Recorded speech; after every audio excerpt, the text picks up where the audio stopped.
So back in 2025, something pretty wild happened. One of the world's most critical strategic partnerships, the one between the United States and India, was pushed right to the very brink.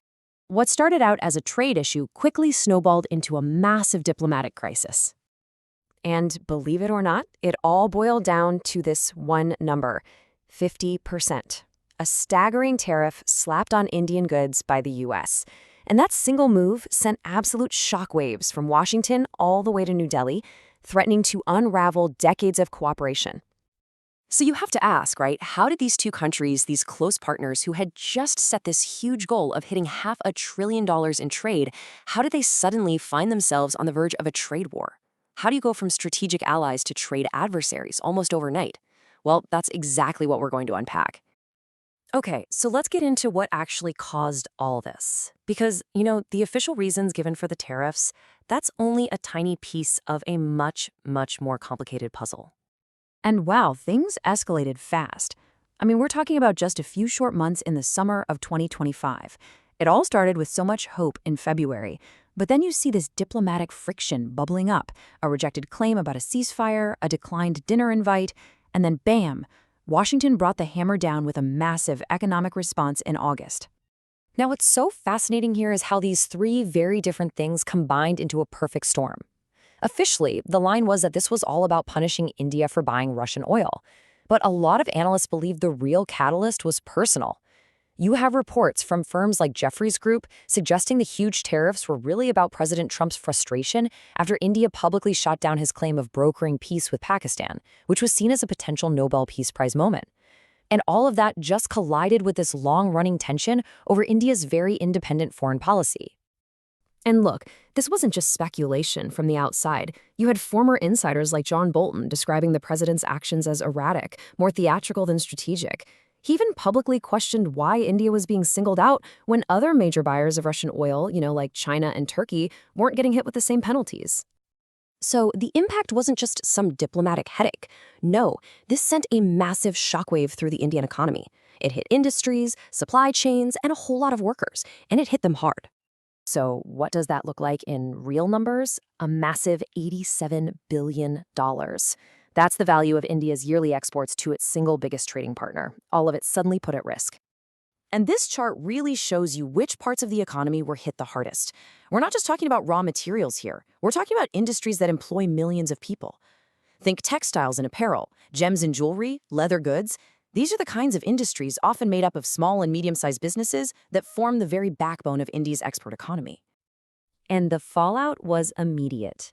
The tariffs created this chilling effect that went way beyond just the goods themselves. India's big ambition to become the world's next great manufacturing hub was suddenly in jeopardy. You had American firms pausing investment plans, and all those smaller Indian companies found themselves priced out of their most important market. Okay, so let's move on from the economy and look at the geopolitical fallout, because this trade dispute created waves that strained key alliances at a really critical time for global stability. Yeah, this was way more than just another trade spat. As leading analysts like Michael Kugelman put it, this was a fundamental rupture, the most serious crisis the two democracies had faced in more than 20 years. And the warnings were coming from everywhere. You had high-profile figures like Nikki Haley arguing that the administration was basically torpedoing its own strategy for the Indo-Pacific. Why? Because a strong U.S.-India partnership was seen as absolutely essential for balancing China's growing influence in the region. And it wasn't just Americans who were worried. Key allies in Europe also spoke out. A top German diplomat in New Delhi made it clear the EU saw these tariffs as simple obstacles to free trade, basically siding with India on principle. But maybe the most telling signal came from Australia, a fellow member of the Quad Alliance with the US and India. Even they publicly distanced themselves from what the Americans were doing. It was a really clear sign that, on this particular issue, Washington was pretty much standing alone. The strain became very real. The Quad, the very alliance that's supposed to ensure stability and cooperation in the region, was now being undermined by a fight between its two largest members. It got so bad that India even started delaying plans for the next big leaders' summit. So, facing all this unprecedented pressure, both economically and diplomatically, how did India respond? And maybe more importantly, where do things go from here? Well, India's response was guided by this core foreign policy idea they have: strategic autonomy. The concept is simple but really powerful.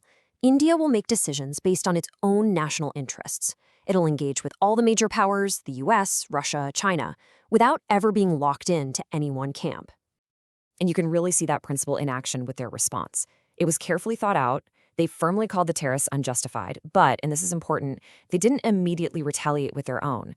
Instead, they rolled out this multi-pronged strategy. Keep the door open for diplomacy, but at the same time, aggressively go find new markets for their goods, publicly re-engage with other powers like Russia and China, and double down on building up their own domestic economy. And this shows you how that high-level diplomatic fight quickly turned into public anger. On the streets of India, the response was way more direct. You had protests and calls to boycott iconic American brands, turning a political dispute into a real grassroots movement. So, with all that trust seriously damaged on both sides, the fundamental question is still out there. Can this vital partnership actually be repaired? I mean, the strategic reasons for them to cooperate haven't gone away, but the personal and political damage is very, very real. And the immediate reality is just this tense stalemate. As of late 2025, those crippling 50% tariffs are still in effect. Businesses, investors, diplomats, they're all just caught in this state of uncertainty, waiting for a breakthrough that just hasn't come yet. Which leaves us with this final thought. Is this crisis just a temporary bump in the road for a relationship that's ultimately resilient?